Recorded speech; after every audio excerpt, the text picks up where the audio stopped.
Donc une deuxième partie qui va être plus spécifiquement consacrée à la base HEA, donc, qui nous concerne plus particulièrement au cours de cette école. Mais avant ça, pour voir si vous avez bien suivi, il y a un petit quiz pour vous remettre en forme après la pause café. Bon, essayez pas trop perdre de temps, mais vous pouvez répondre comme vous voulez, crier si vous voulez. Allez, première question. Les diagrammes de phase binaire sont tous bien connus depuis longtemps, vrai ou faux? Non. Donc la réponse c'était faux. Alors c'était faux parce que, pour deux choses, c'est premièrement, ils ne sont pas tous connus.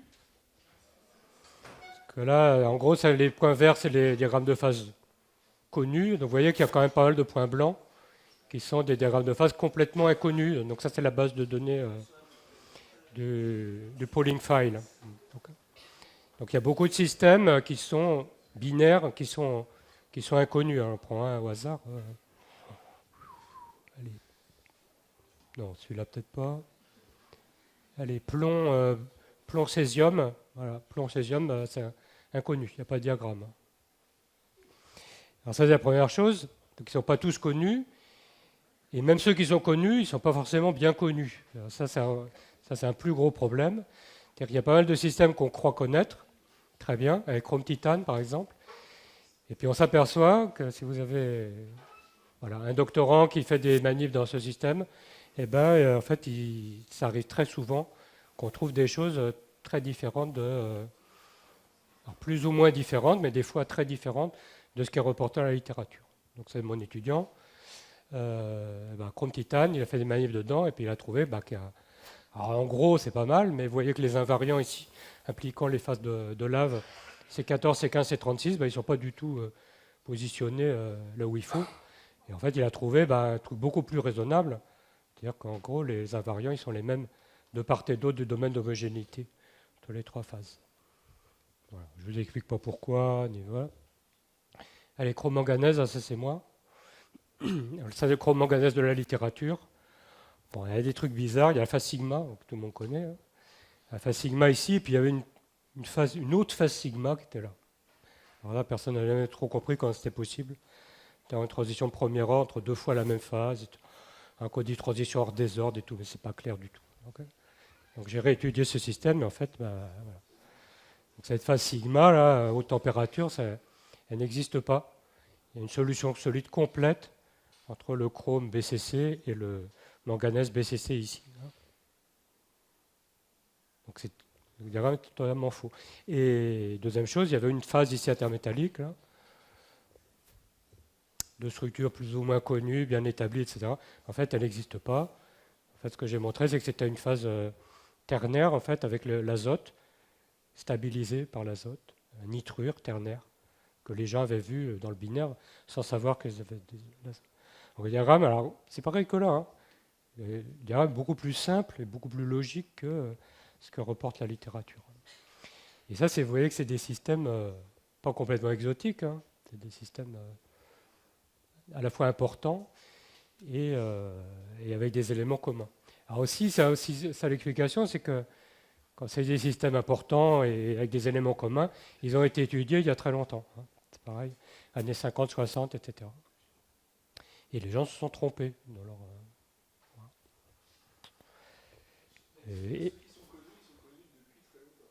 Voilà, il faut se méfier des systèmes justement plus connus. Alors évidemment, chrome-fer, je pense qu'il est juste, nickel-aluminium aussi. Ils ont été étudiés, réétudiés. Mais ce système-là, chrome-manganèse, il n'y a pas une seule manip dedans depuis les années 70, quoi, quand on fait la biblio. Hein. Ouais. Alors, je vais le montrer après. Allez, deuxième question. Les données diagrammes de phase uniquement suffisent pour faire l'optimisation thermodynamique d'un système. Vrai ou faux? Non. Donc il faut effectivement les données thermo derrière pour avoir le profil énergétique. Hein. Que sinon, les équilibres entre phases, vous pouvez le reproduire très bien avec des énergies qui sont fausses. La figure présente l'optimisation du système argent-sélénium. Donc là, j'ai vu ça à un poster à une conférence, j'ai pris la photo. Alors la description est tout à fait correcte car elle retient les données expérimentales. C'est bien, mais il faudrait plus de données expérimentales. Troisièmement, l'auteur a un peu exagéré sur le nombre de paramètres ajustés.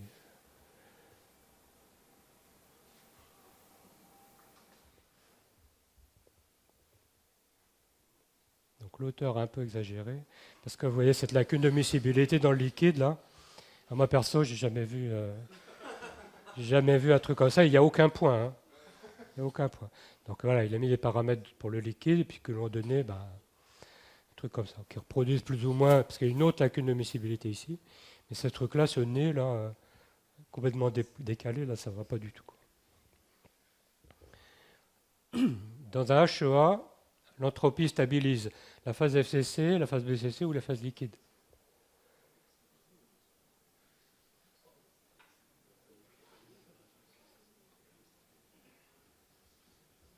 Oui, non.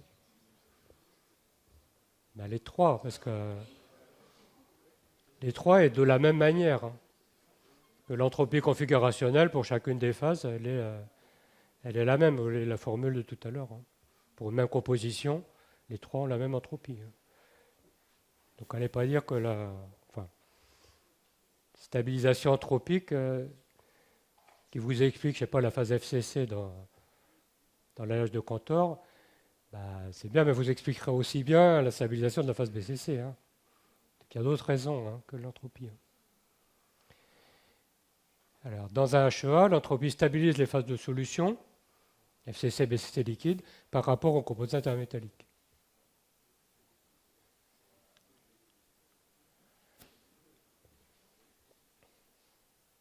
Alors, c'est facile les réponses. Hein. C'est à la fois oui et non. C'est oui si les intermétalliques sont stoichiométriques, c'est-à-dire qu'ils n'ont pas d'entropie. Donc là, effectivement, les autres phases correspondant à une contribution anthropique va les stabiliser. Mais c'est faux si les composés intermétalliques ont des domaines de solution, ce qui arrive très souvent. Exemple, la phase sigma, intermétallique, déjà même dans les binaires, elle est relativement désordonnée, et elle s'étend dans les systèmes multicomposants, de manière très désordonnée. Et si vous calculez l'entropie configurationnelle dans la phase sigma, qui est pourtant une phase ordonnée, entre guillemets, hein, elle peut être énorme, grande, de même ordre de grandeur que la stabilisation anthropique des solutions. Donc, parce que les éléments se mélangent sur les sites de la phase sigma. Donc cette espèce de mélange sur les sites, il peut exister aussi bien sur les composés intermétalliques. Hein. Une phase type laveuse C15, alors donc c'est une phase AB2. Donc, mais si vous avez des éléments, ils peuvent se mettre sur les sites A ou B, etc. en substitution. Donc il y aura de l'entropie aussi. Hein. Comment l'effet cocktail est pris en compte dans la méthode CALFAD? Il n'est pas pris en compte. Il n'y a pas d'effet cocktail dans les HEA, où la base HEA intègre un paramètre supplémentaire pour le prendre en compte. Donc, il n'y a pas d'effet cocktail, et donc il n'est pas pris en compte. Hein. Donc on a juste le calcul classique d'entropie configurationnelle. Pour les solutions, il n'y a rien de magique. Je ne retrouve pas expérimentalement ce que Thermocalc a prédit. Ça arrive souvent. Question, je me suis trompé dans mon expérience ou mon analyse des données. C'est la faute de Thermocalc. Le CALFAD, c'est une méthode trop approximative et trop empirique. C'est la faute à base de données ou c'est la faute aux données primaires avec lesquelles est construite la base de données. Un peu tous. Alors presque tous, sauf que ce n'est pas la faute à Thermocalc, il n'y a eu pour rien. Et c'est pas parce que CALFAD est une méthode trop approximative. Parce que je vous ai montré que c'est une méthode qui est juste finalement. Okay. Donc soit je me suis trompé, soit la base de données était mal construite, et surtout le message que je sais vous faire passer, c'est que si la base de données est mal construite, c'est souvent parce que les données primaires n'étaient pas consolidées, justes, etc., voire chromoganèses de tout à l'heure.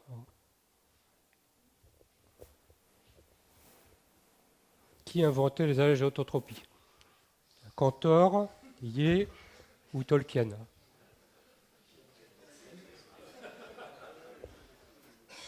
y en a qui sait? Il y en a un qui sait? Que la troisième, c'est la troisième réponse. Donc c'est Tolkien. Donc ça c'est dans le Silmarillion, ça, pour ceux qui connaissent. Donc c'est le dieu Aolé. Hein. Et c'est frappant. Hein. Il rassembla 6 métaux, le cuivre, l'argent, l'étain, le plomb et le fer, et en prenant une portion de chacun, c'est-à-dire la même quantité de chacun, il en fit de sa magie un septième qu'il nomma le Tilkal. Et celui-ci posséda toutes les propriétés des 6 et en plus de nombreuses autres, la magie de l'Yashua. Et voilà, ses couleurs étaient vives, voilà. Il ne pouvait être brisé, voilà. Magnifique, c'est l'Yashua avant l'heure. Et voilà, la méthode Kalfad est la seule méthode permettant d'obtenir une prédiction des équilibres dans les systèmes multiconstituants. Oui, ouais. Ok. Bon, c'était une blague. Hein. Oups. Allez, on passe à la suite. Ça va être plus sérieux. Donc la base HEA. Donc la base HEA telle qu'elle est vendue par Thermocalc actuellement. Donc sa version 6. Elle contient 26 éléments avec les différentes structures là, qui sont reportées ici, de manière à couvrir typiquement les FCC qui sont là, et puis les réfractaires BCC qui sont là, avec des éléments additionnels, bien sûr, l'aluminium, le bord carbone. Notez, il n'y a pas l'oxygène, malheureusement, mais peut-être il sera rajouté. Et puis voilà. Et certains éléments HCP aussi, rhénium, ruthénium. Alors je fais le même tableau que tout à l'heure. Ça, n'oubliez pas que c'est dans la documentation de la base. Hein. Donc, vous pouvez vérifier qu'est-ce qui a été fait. Alors. Des fois, Thermocalc ne fait pas le truc parfaitement, mais au moins il y a ça. Hein. Bon, presque tous les binaires. Hein. Méfiez-vous quand même, le rhodium. Hein. Le rhodium, rhodium-silicium, par exemple, le binaire, il n'est pas dedans. Hein. Pourtant, rhodium tantal, et rhodium vanadium, et rhodium yttrium. On a quand même des systèmes binaires qui ne sont pas dedans. Vous amusez pas à les calculer. On peut le calculer. Hein. Vous pouvez faire le calcul de rhodium silicium, vous obtenir un truc qui sera n'importe quoi hein, par rapport à la réalité. Hein. Et puis concernant les ternaires, alors là ils ont distingué, j'ai pas trop bien compris, mais des ternaires critically assessed, il y en a 201, et des ternaires tentatively assessed, mais je sais pas, c'est moins bonne qualité. Et là il y en a 310. Voilà. Total, 500 au système. Donc par rapport, vous vous souvenez à base nickel, il y avait 10% des ternaires. Là maintenant, ça fait, bon, on va dire 20%. 20% des ternaires. Alors ce qui est un peu logique parce que comme la base HEA, elle est censée pouvoir être utilisée dans des domaines beaucoup plus larges de composition, c'est quand même normal qu'il y ait plus de ternaires. Bah, c'est dit 20%, c'est pas non plus, hein, c'est loin de la totalité. Hein. Par contre, de nouveau, vous avez la liste des systèmes. Alors, on va prendre l'âge de Cantor, tout le monde connaît. 5 éléments, ça vous fait 10 binaires, 10 ternaires. Heureusement, les 10 binaires sont optimisés. Il y a quand même 2 systèmes qui posent problème. Donc, chrome-manganèse dont j'ai parlé, et le manganèse-nickel. Alors, manganèse-nickel, il y a un truc, bon, il n'est pas trop mal, mais il y a un truc très très bizarre ici, là, qui est lié sans doute au magnétisme. Mais je ne sais pas ce qu'ils ont fait, là, je ne sais pas. Je ne vais pas pousser plus loin le truc. C'est lié à la phase ferro, enfin la transition ferro-paramagnétique du nickel, mais je ne sais pas pourquoi, par rapport au diagramme expérimental. Et puis chrome-manganèse, donc ça je vous ai dit c'est la vieille version, donc, qui était prise en compte dans la base jusqu'à la base 5. Et alors je ne sais pas s'ils ils ont lu ma publi parce qu'en plus pour l'histoire de chrome-manganèse j'étais en contact avec eux, donc ils ont eu la primeur des résultats. Donc ce nouveau diagramme, c'est récent, hein, j'ai publié en 2022. Hein. Alors là, ce qui est pas mal, c'est qu'ils ont été très réactifs. Ah, c'est pas mal. Ils ont été très réactifs, parce que ça n'arrive jamais qu'ils prennent en compte les nouvelles versions de diagramme si rapidement. Ils ont supprimé cette phase sigma haute température.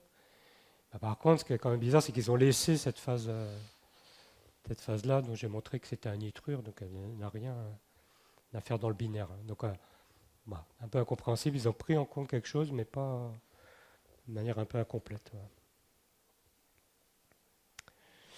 À regarder aussi, donc,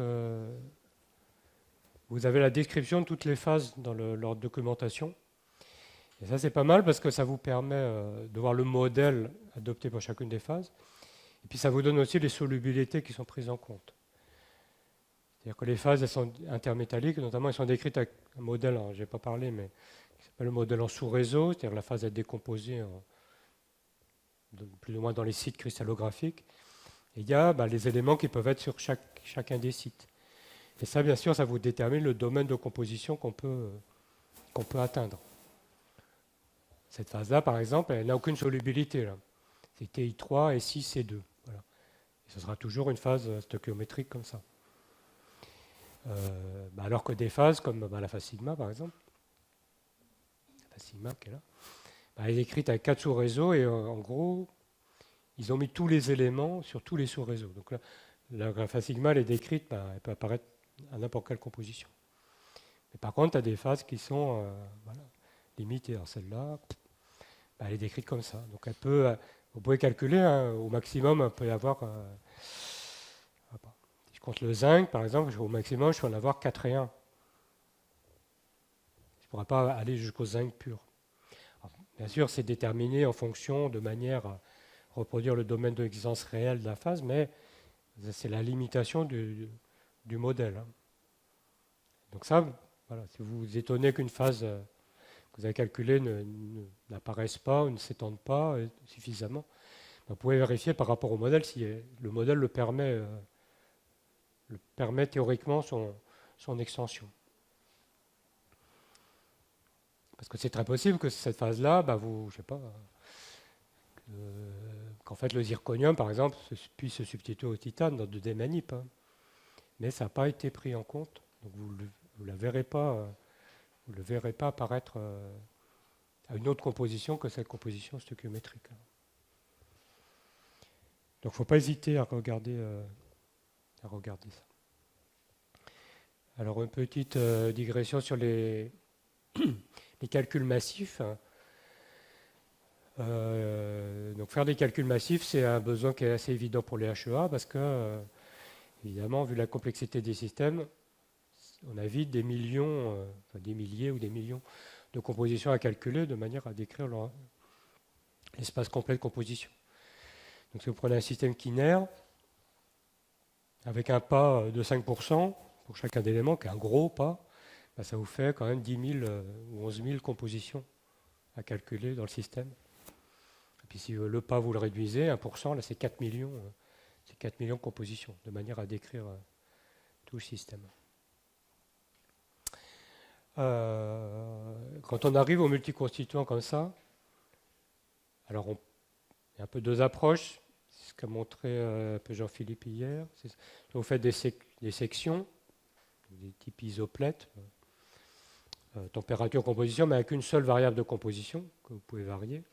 Et vous regardez un peu le diagramme de phase, c'est une tranche du diagramme multidimensionnel.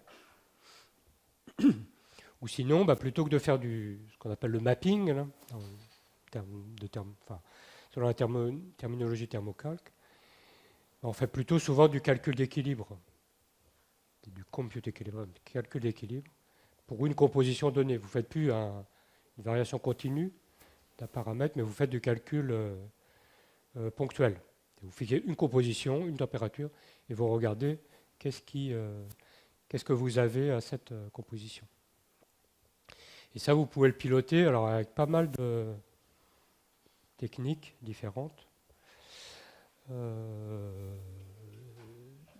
Soit des macros, alors là, il faut regarder un peu comment ça marche thermocalque, mais vous pouvez faire exécuter des systèmes de macros, donc qui vont calculer systématiquement les compositions. Vous pouvez utiliser des interfaces externes au programme que vous devez acheter, qui peut être l'interface MATCalc ou Python, dans lequel vous pouvez programmer à l'avance toutes les compositions que vous voulez calculer et puis faire des boucles faisant varier séquentiellement toutes les compositions. Et puis il y a une dernière méthode qui s'appelle le mode batch, qui permet de faire... alors là, c'est intégrer un thermocalque à la version classique de base, qui vous permet de fournir un fichier Excel dans lequel vous avez préprogrammé toutes vos compositions, et le thermocalque va les lire et les calculer séquentiellement. Voilà, c'est un peu l'évolution. Ce qui est marrant, c'est que ces 4 méthodes-là, il y a eu à l'ICMPE 4 étudiants en thèse qui sont succédés au cours des années, et chacun a utilisé une méthode. Donc, c'est Guillaume Braque qui a fait des macros. Après, il y a eu Thomas Rigueur qui a utilisé l'interface MyCalc. Clément Vary, lui, c'est un adepte du mode batch. Et puis c'est Oscar, je crois, qui utilise l'interface Python. Juste un petit détail, Jean-Marc, c'est PC MATLAB. Le MATLAB, c'est un autre logiciel dans lequel il y a un module d'alpha. Oui, c'est ça. Ou du moins, c'est une interface. Oui, MATLAB, pardon, c'est une erreur. Oui, MATLAB, je voulais dire. Donc une interface entre le MATLAB que vous devez avoir et ça vous rajoute des fonctionnalités dans MATLAB, ça vous rajoute des fonctions de thermocalque au sein de MATLAB. Puis après va se poser un problème, qui est le problème de l'analyse des données, parce que pas le tout de faire du calcul de milliers de compositions. C'est que bien sûr après il faut des outils pour pouvoir les regarder une par une, enfin, sachant que si vous avez des milliers, ça va être compliqué. Voilà, avec différents systèmes de représentation, parce que bien sûr, au-delà du bidimensionnel, on n'est plus capable de voir dans l'espace. Donc on veut faire, voilà, c'est ce qu'avait fait Guillaume Braque dans sa thèse, une espèce de représentation du système quinaire sous forme de pseudo-ternaire mis bout à bout. Donc vous fixez ici une composition d'un élément, une composition d'un autre, donc ça fait 2. Donc il vous en reste 2 à varier, et là c'est les 2 autres qui sont là. Donc c'est un mini ternaire, où là vous avez le cobalt et le fer, à un taux de chrome et de manganèse donné. Et puis il faut savoir qu'est-ce que vous représentez. Et là il représentait si c'était une phase FCC seule, ou si c'était autre chose. C'est une manière de faire. C'est lui, il cherchait tous les points bleus, c'est-à-dire à mapper le domaine de la phase cubique à phase centrée dans le système quinaire de Cantor.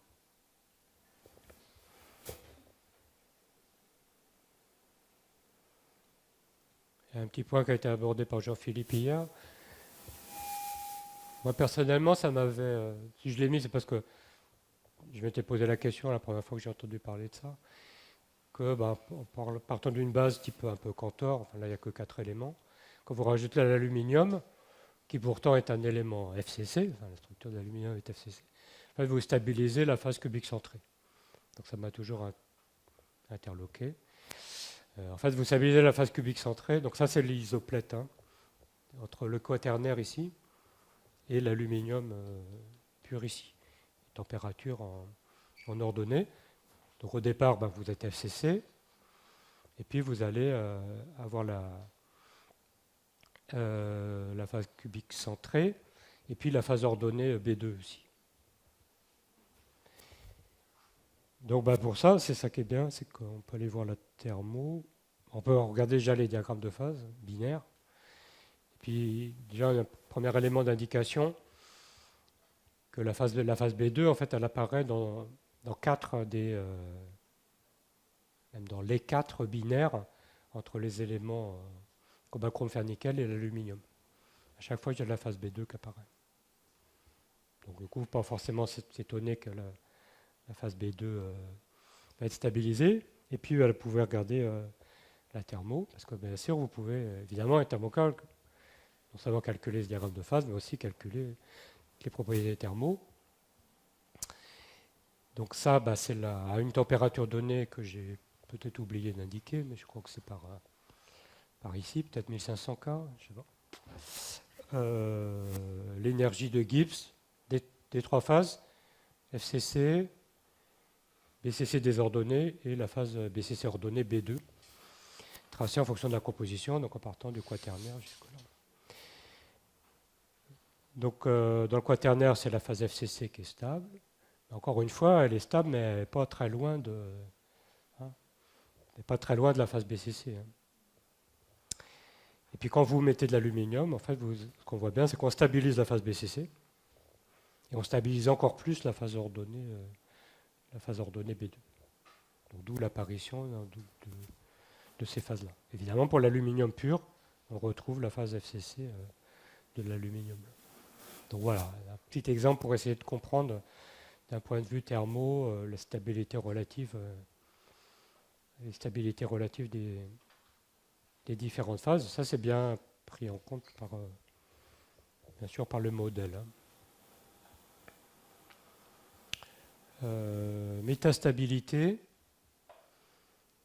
Alors, on a déjà parlé. Un des intérêts d'avoir la métastabilité est illustré ici. C'est dans le cas des... Alors, il y a plein d'intérêts. On le voit là, hein, la stabilité, métastabilité des différentes phases en fonction de la composition. Vous pouvez mesurer les écarts entre les énergies des différentes phases. Puis une des applications, c'est entre la phase FCC et la phase hexagonale compacte. C'est pour mesurer en fait, les énergies de faux d'empilement. Jean-Philippe en a parlé hier aussi. Et ce qui peut être appliqué pour le développement d'alliages type TWIP. Il y a plusieurs publis dans la littérature. Ce n'est pas vraiment mon domaine. J'en ai cité une. Et là, donc, ils ont tracé. Donc, tout ça, c'est calculé avec thermocalque. Bien sûr, il faut supposer que ça, c'est estimé bien. Puis, il faut aussi estimer que cette différence-là, elle est bien égale à l'énergie de faute d'empilement, plus ou moins vrai, mais peut-être pas totalement. Et puis, donc, ils mesurent la différence, en fait, FCC-HCP, fonction de la composition, etc. Puis c'est reporté là, et puis voilà, ils font des déductions, et ça les aide dans la recherche d'alliages dans lesquels ces faux d'empilement vont être favorisés. Puis de manière plus générale, les énergies de Gibbs des différentes phases peuvent être utilisées pour la modélisation de tout type de transfo de phase, parce qu'on a les forces motrices de précipitation par les différences énergétiques entre la phase qui est stable ou qui était stable et puis une phase qui doit précipiter. Donc c'est ça qui est utilisé dans Prisma pour faire le calcul de la force motrice de précipitation, en plus des données cinétiques qui vont vous donner l'évolution de... Oui. Une question, tu parles de métastabilité là, et tu nous as jamais parlé d'instabilité. Des fois, les phases, elles peuvent être sur une partie de composition, elles sont complètement instables. Dans ce cadre-là, même la définition de l'énergie de Gibbs se pose question. Oui. Alors, oui. Ceci dit, elles sont quand même définies. Donc la phase, par exemple, le chrome cubique à phase centrée, si on le regarde en DFT, par exemple, il est instable, mécaniquement instable, avec des modes de phonon imaginaires.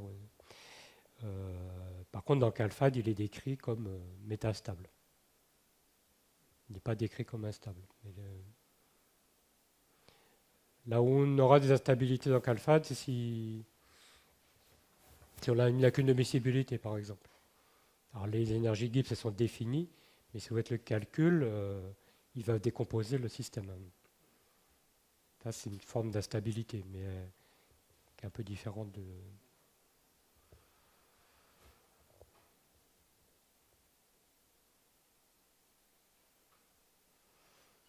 Voilà. Alors après, je vais vous présenter un exemple, une espèce d'étude de cas où on avait bien réussi à reproduire expérimentalement les prédictions de CalFAD dans les HEA, donc des HEA FCC. Donc je l'ai gardé pour la fin parce que ça marche bien. Mais il faut savoir que des fois il y a des difficultés de reproduction, c'est ce que Jean-Philippe aussi avait avait pointé. Ça, c'est un exemple, par exemple. Et c'est souvent pour les allèges BCC réfractaires, où les phases, semble-t-il, sont pas tout à fait bien prédites avec la base HEA, sans qu'on sache forcément trop bien pourquoi. Ça vient donc notamment les phases ordonnées, B2, voire BCC elle-même. Donc c'était le cas d'un alliage. Alors vous avez la composition là, en fonction de la température. C'est les équilibres de phase. Puis ce qu'on voit, c'est la prédiction à basse température avec la phase BCC, une phase intermétallique et puis la sigma. Alors qu'expérimentalement, ils avaient vu de la phase ordonnée B2 là, qui n'est pas prédite par le calcul.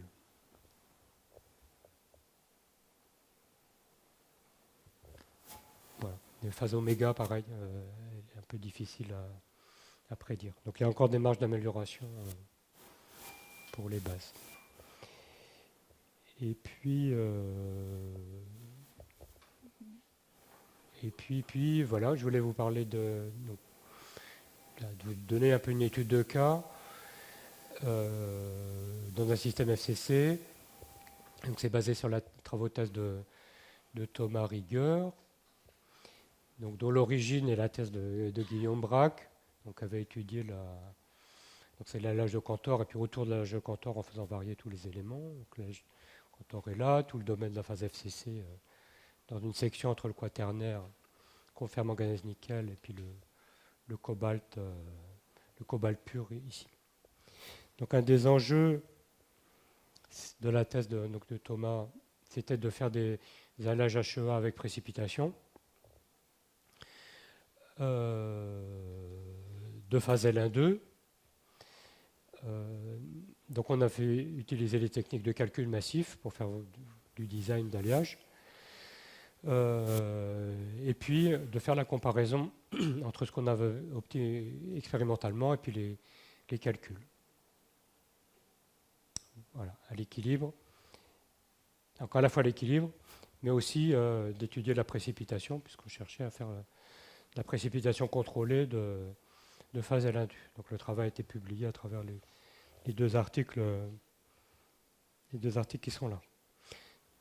Donc l'idée, c'est ce que Jean-Philippe a exposé hier, c'est de faire du renforcement de la phase FCC type Cantor par précipitation, en faisant précipiter la phase L1-2, donc des structures AuCu3, de manière similaire à ce qu'on fait dans les superalliages base nickel, mais avec une gamme de composition typiquement plus HEA, entre guillemets, c'est-à-dire avec moins de nickel ou du moins plus de mélange entre les éléments de transition.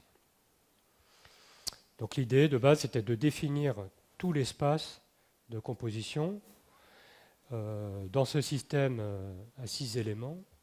Donc on a repris l'allage de Cantor, on a comment enlevé le manganèse, qui n'était pas forcément favorable. Et puis pour la précipitation, on a mis l'aluminium et le titane. Donc système à 6 constituants, définir donc l'ensemble des compositions dans lequel on avait l'équilibre entre la phase FCC et la phase L1-2, donc dans un système qui est donc relativement complexe. La première question qu'on s'est posée, c'est d'où vient la phase L1-2. Il faut revenir toujours au système simple pour comprendre quelque chose. En fait, la phase L1-2, elle apparaît dans deux des sous-systèmes binaires. Le système nickel-aluminium et le système titane-cobalt.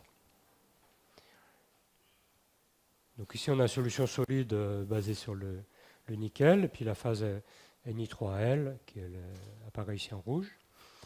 Puis dans le système avec le cobalt, on a le cobalt cubique à phase centrée ici à haute température, et puis une phase cobalt 3Ti qui apparaît ici en équilibre avec la phase cubique à phase centrée. Donc ça, c'est deux binaires. Vous savez que il y a 4 éléments, aluminium, nickel, cobalt, titane. On va voir maintenant dans le quaternaire comment ça se passe. Donc j'ai mis bout à bout pour ça les deux systèmes ternaires basés sur la même bordure binaire cobalt-nickel, en rajoutant l'aluminium d'un côté et le titane de l'autre. Donc on retrouve ici, côté nickel, notre nickel cubique à phase centrée, et la phase L1,2 Ni3L. Là. Et puis côté cobalt, on a le cobalt ici, cubique à phase centrée, et la phase CO3Ti qui est là. Donc on a deux phases L1,2 ici, distinctes en rouge là. Et puis une solution solide complète, cubique à phase centrée entre le nickel et le cobalt. La question, c'est quand on va replier ces deux ternaires pour faire un truc en 3 dimensions, pour représenter le système quaternaire, c'est qu'est-ce qui va advenir de la phase L1,2. C'est notamment, est-ce que ces deux domaines rouges vont se connecter dans le ternaire. Et voilà. Alors ça, c'est le système de base. Et après, il faudra rajouter en plus le chrome et le fer pour compliquer un peu le truc. Mais déjà, dans le quaternaire, voilà ce qu'on obtient quand on calcule le diagramme. Alors maintenant, c'est en 3 dimensions.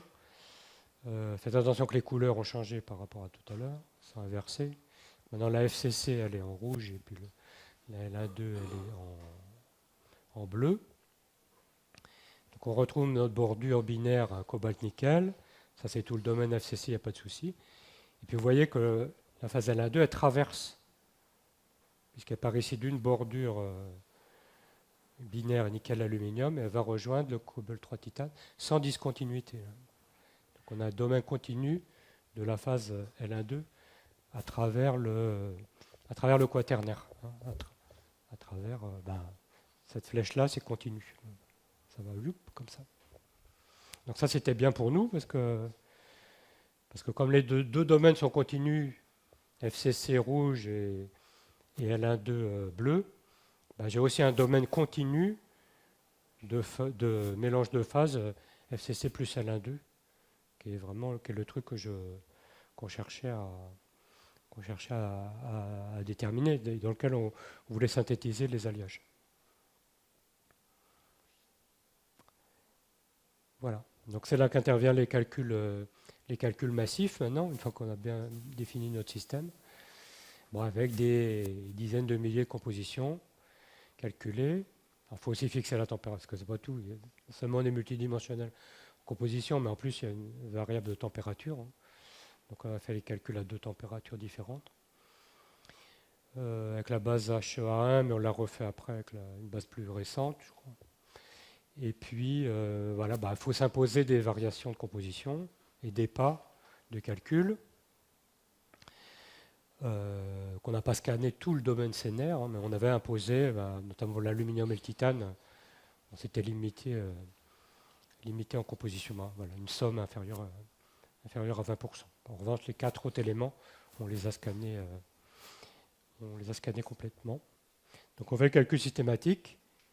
On regarde pour chaque point de calcul qu'est-ce qu'on a prédit comme équilibre de phase, et on cherche et on extrait seulement les compositions présentant l'équilibre FCC L1,2.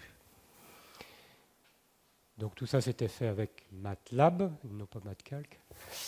Un système de boucles et ça qui était piloté. Alors, maintenant, je pense que c'est beaucoup plus simple de travailler avec Python. Et en gros, ça fait la même chose.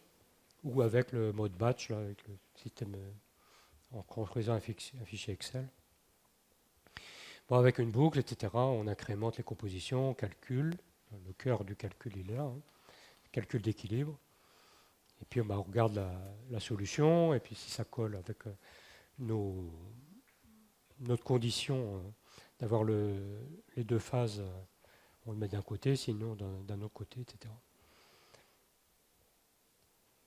Et du coup, les résultats. Alors, on peut mapper tout l'espace. C'est ici représenté dans le ternaire, quaternaire, fer, cobalt, nickel, avec un taux d'aluminium et titane fixé. Et voilà, on a les positions de tous les composés. Le nombre ici, pour chaque donnée d'aluminium et de titane, le nombre de compositions correspondant à notre équilibre FCCl1,2. Donc sur les 80 000 compositions, on a trouvé 4180 qui correspondaient à cet équilibre. Et puis voilà, un ensemble unique percollant de compositions. Voilà. Puis après, on peut faire des analyses plus ou moins complexes, c'est-à-dire quand on met une anticorrélation nickel-cobalt, mais ça vient au fait des deux phases Ti3CO et Al3Ni. Et puis, ce qu'on avait vu, Jean-Philippe l'a évoqué hier, c'est quand on met du chrome et du fer, si on allait plutôt réduire ce domaine FCC plus L1,2 ou l'augmenter, etc. Donc toute une analyse qui peut être faite. Donc ça, c'est le côté analytique. Et puis après, il y a le côté design, c'est-à-dire d'optimisation des compositions, c'est-à-dire que sur les 4000 qu'on a trouvés, lesquels on va synthétiser réellement pour notre application. Donc ça à partir de critères, un peu des critères un peu usuels, c'est-à-dire la quantité de chrome minimum en vue d'une application où on aurait une résistance à l'oxydation, des limites sur la quantité de nickel, des limites sur la quantité, que ce n'est pas le tout d'avoir l'équilibre de phase, mais on veut avoir aussi une certaine quantité de phase L1,2. Et puis aussi une condition microstructurale qui était la présence d'un domaine de solution à haute température dans le but d'avoir des alliages obtenus par précipitation. Et puis finalement, c'est pas tout d'avoir la FCC plus la L1,2 à une certaine température, mais il faut essayer d'éviter au maximum la précipitation d'autres phases à basse température, comme par exemple la phase sigma. Alors, typiquement, c'est un des systèmes qu'on avait choisi. Alors ça, on peut le tracer facilement. Pour une composition donnée, tracer les phases en équilibre, la quantité de phases en fonction de la température à une composition donnée. Bien sûr, on a le liquidus ici, le solidus là, quand il n'y a plus de liquide. On a bien ce domaine de solution, c'est-à-dire que la phase FCC est la phase unique dans une certaine gamme de température. Et puis la précipitation à plus basse température de la phase ordonnée FCC L1,2. Voilà. Et puis phase sigma qui apparaît, mais à une température qu'on n'espère pas trop importante.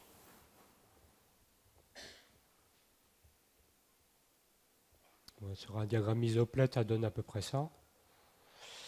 Alors là, c'est de tracer température et en fonction du cobalt. Donc voilà, c'est typiquement des alliages qui avaient été synthétisés.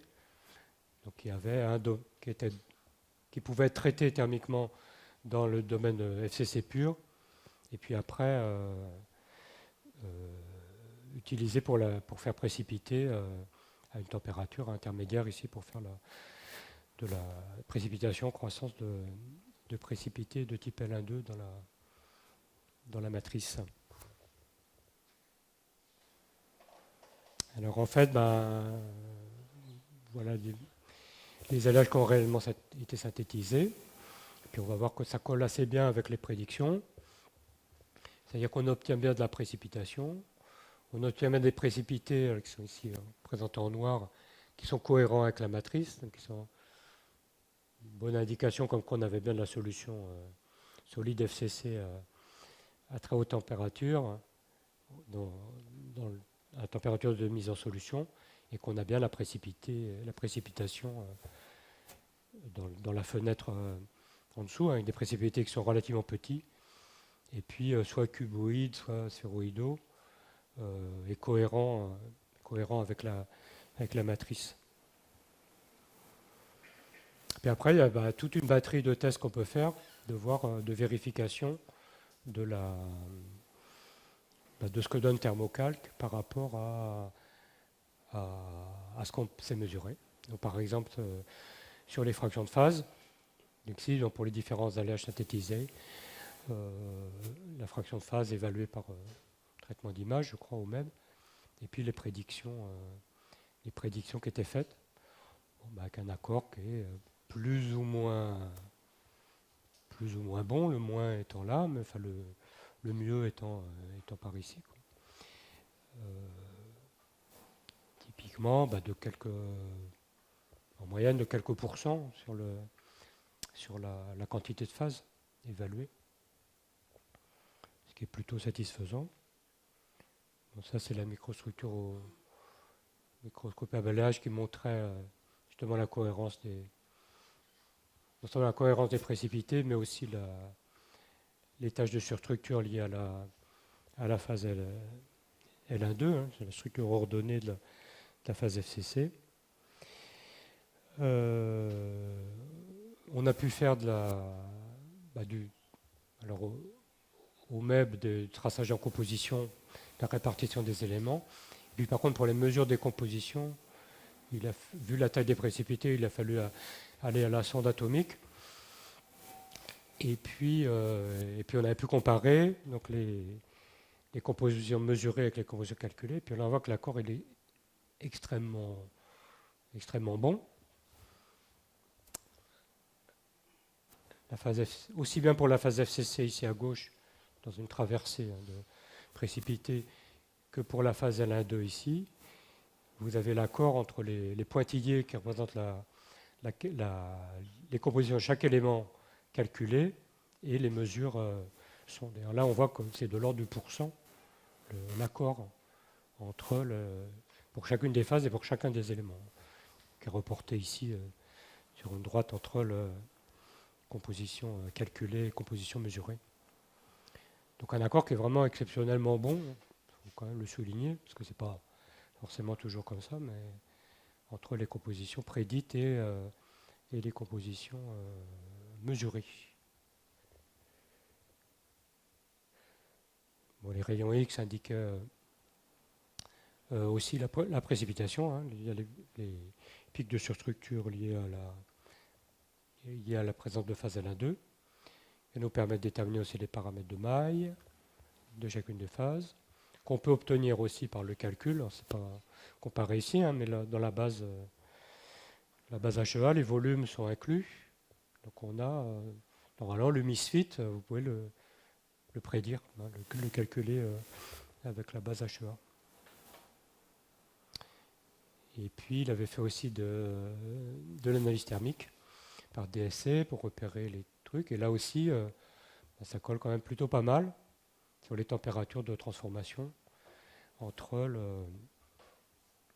les courbes calculées et les mesures. Alors pas mal, ça peut être ici 50 degrés, hein, peut-être même des fois 100 degrés de différence, mais quand même en ordre de grandeur, c'est quand même plutôt bien sur la prédiction.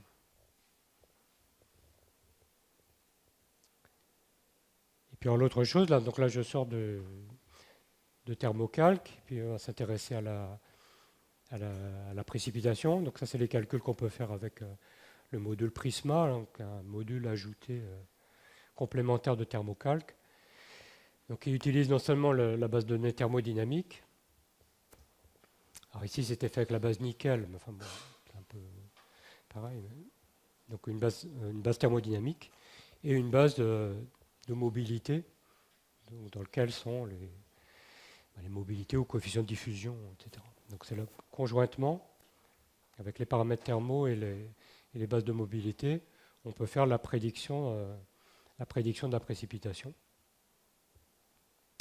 Alors ce qu'on peut voir, c'est qu'un alliage refroidi, on peut simuler donc une excursion thermique, une transition thermique, et voir comment va évoluer la quantité de phase, par exemple, en fonction de la température. Donc là, c'est plus les calculs d'équilibre, c'est au-delà de l'équilibre, c'est calcul thermocinétique. Donc par exemple, on a la fraction volumique de la phase L1-2, ici tracée en fonction de la température dans différents scénarios de refroidissement. Et on voit qu'on précipite très rapidement, parce que même en faisant un refroidissement extrêmement rapide, où on aurait refroidi entre cette température-là et la température ambiante en 1 seconde, on a 40% de phase L1,2 à précipiter. Donc ça, c'est les scénarios de précipitation. On peut l'avoir sous forme de courbe TTT. Donc avec le nez ici, donc le début de précipitation extrêmement rapide, c'est le temps en secondes ici, par rapport à la transformation complète d'équilibre, ici, 99%. Là. Donc on voit que quel que soit le scénario de refroidissement, on ne peut pas éviter la précipitation lors du refroidissement après le traitement de mise à solution. Donc ça, c'était déjà une indication. Et puis ce qu'on a fait après, par contre, c'est de faire le grossissement. L'état initial, et là, on a déjà la phase L1,2 précipitée, après le traitement de mise en solution. Par contre, ce qu'on avait étudié, c'était le traitement de grossissement en fonction du traitement thermique, ici à 950, avec différents temps de revenus, de maintien en température. Donc tout ça mesuré au thème, et avec la taille et le nombre de précipités.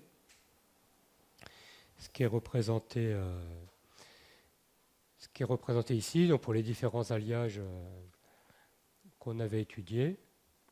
Donc ça, c'est l'histogramme de taille, mesuré, donc c'est les bâtons, et puis les calculs faits avec Prisma en très plein.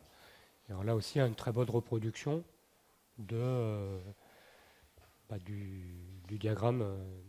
diagramme mesuré expérimentalement sur les distributions des tailles de précipités.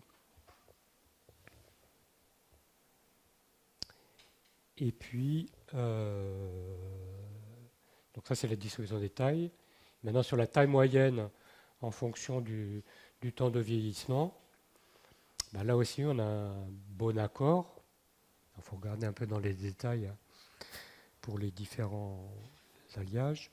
Donc c'est la taille moyenne du précipité représentée en fonction du temps de vieillissement. Mesuré, c'est les points expérimentaux, c'est les points. Et le calcul, c'est les courbes. Alors c'est pareil, c'est jamais parfait, mais il y a quand même un bon accord sur les tendances de l'évolution de la précipitation.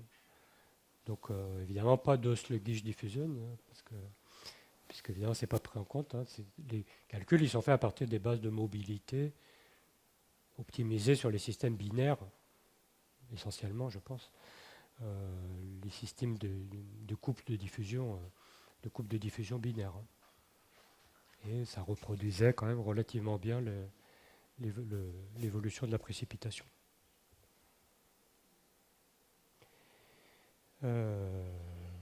Voilà. J'ai été plus vite que je pensais, mais comme ça on va pouvoir faire des questions après. En conclusion sur la méthode CALFAD, vous avez bien compris que c'est une méthode semi-empirique, donc les paramètres ils sont optimisés à partir des domaines, des données expérimentales. Il n'y a pas vraiment de méthode alternative, surtout dans les systèmes très complexes. Donc il n'y a pas trop d'options que entre faire des manips soi-même et faire confiance à la prédiction des calculs. Alors ça fonctionne relativement bien, évidemment. Il y aura toujours des exemples où ça marchera très bien, puis des exemples où ça marchera moins bien. Après, quand ça marche moins bien, il faut essayer de comprendre pourquoi. Vous-même, si vous faites des calculs, savoir dans quel domaine ça va bien fonctionner, dans quel domaine il va falloir prendre les prédictions avec certaines précautions. Donc ne pas utiliser comme une boîte noire. Pour ça, je vous ai donné quelques guides. Notamment, n'hésitez pas à recalculer des systèmes que vous connaissez, des systèmes plus simples. Recalculer les binaires, les ternaires, etc. Les comparer avec ce qui est connu de la littérature, etc. Et et voilà, et vous faire votre propre évaluation de la base de données à partir de votre expérience personnelle. Voilà. Les petites annonces. Il y a un user meeting de Thermocalc, c'est des choses qu'ils organisent de manière régulière dans différents pays, mais là ça va être en France en octobre, à Lyon, organisé, enfin en co-organisation. C'est Thermocalc qui organise, mais ça va être chez Olivier Dezelus qui va accueillir Néon Thermocalc pour leur meeting. Alors, en général assez intéressant, ils présentent les nouveaux développements du programme, des bases, etc. Puis c'est un bon moment pour les utilisateurs de faire remonter des questions, des critiques, etc. Voilà. Puis ceux qui veulent aller plus loin au niveau thermodynamique, je vous rappelle l'existence de l'Association française de thermodynamique des matériaux, dont le site web est là, à laquelle tout le monde est bienvenu d'adhérer. C'est pas cher. Et puis il y a une mailing list, bien sûr, il y a des séries de webinaires, de séminaires, de cours en ligne, une certaine activité autour de la thermo en général et de la modélisation thermo en particulier. Il y a ça couple thermo expérimental et thermo calcul, voire calcul DFT, voire machine learning, etc. Nous avons les journées annuelles qui sont programmées à Orléans. Et puis on organise aussi des formations, donc notamment des formations pour les étudiants qui débutent à Thermocalc, avec plus ou moins ce qu'on va faire là, avec des TP, sous forme de cours TP, etc., d'introduction à Thermocalc. Donc c'est bien pour les étudiants qui démarrent les thèses, donc ça on le fait tous les ans. Ce qu'on a fait cette année aussi, c'était une formation sur la diffraction des rayons X et la méthode Rietveld, etc., qui était aussi une méthode associée. Et puis on prévoit aussi des formations vraiment à la thermo expérimentale, genre à la calorimétrie et les choses comme ça. Donc si vous êtes déjà intéressé, vous êtes bienvenue pour participer. Et voilà, et j'ai fini. Voilà, je vous remercie. Et puis on a plein de temps pour des questions, des commentaires. Merci.